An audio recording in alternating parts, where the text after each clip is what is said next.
This harrowing photo shows some of the final moments of a fire truck racing towards the World Trade Center, as both towers were engulfed by fire and heavy smoke.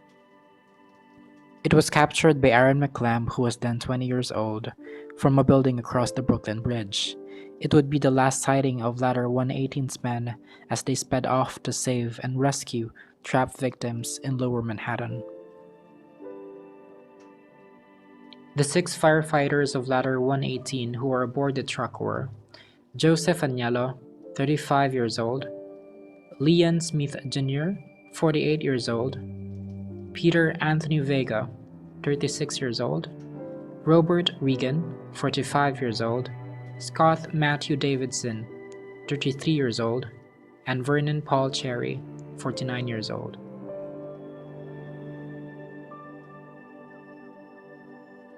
They were last seen helping hundreds of guests at the 22-story Marriott World Trade Center. All six were lost when the hotel collapsed following the damage it received.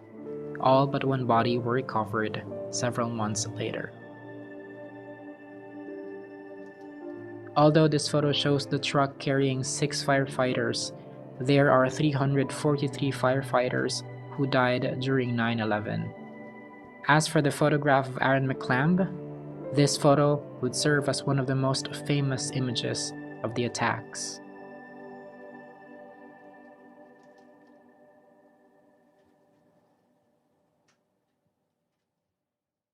It was Monday of April 15, 1912, when the news of the Titanic sinking reached the public.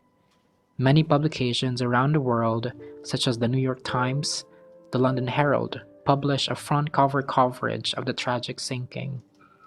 This image shows a newsboy selling papers from the Evening News with the headline, "Titanic Disaster, Great Loss of Life." Holding the paper is the newsboy with the name of Edward John Parfitt, or simply Ned Parfitt. Ned was only 16 years old when this photo was taken in front of the Oceanic House in London.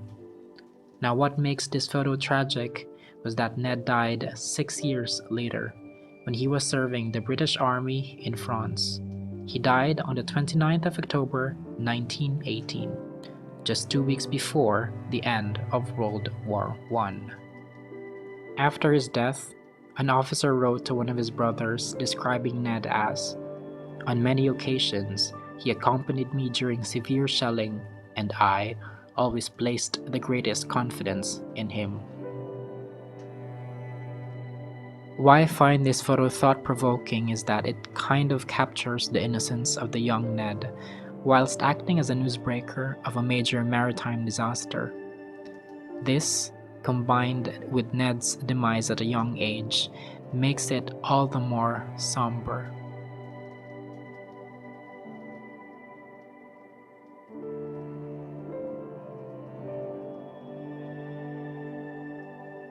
What you are seeing is a page of a letter written by one of the victims of Freighterville mine disaster that happened on the 19th of May, year 1902 at Tennessee, US.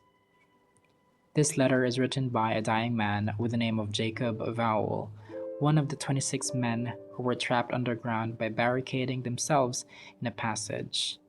This, after a huge explosion, killed most of the victims. The letter was addressed to his wife, Sarah Ellen, in which they have 6 children together.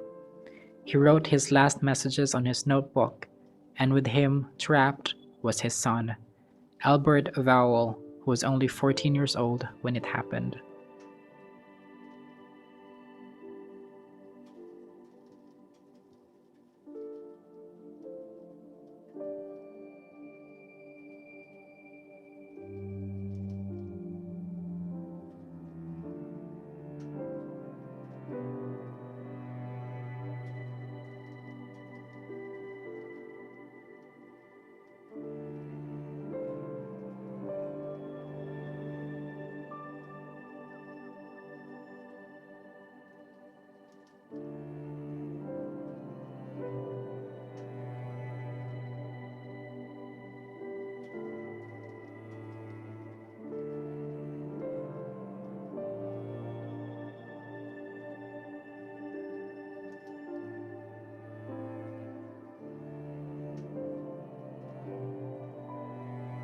Jacob and his son Albert didn't survive the disaster.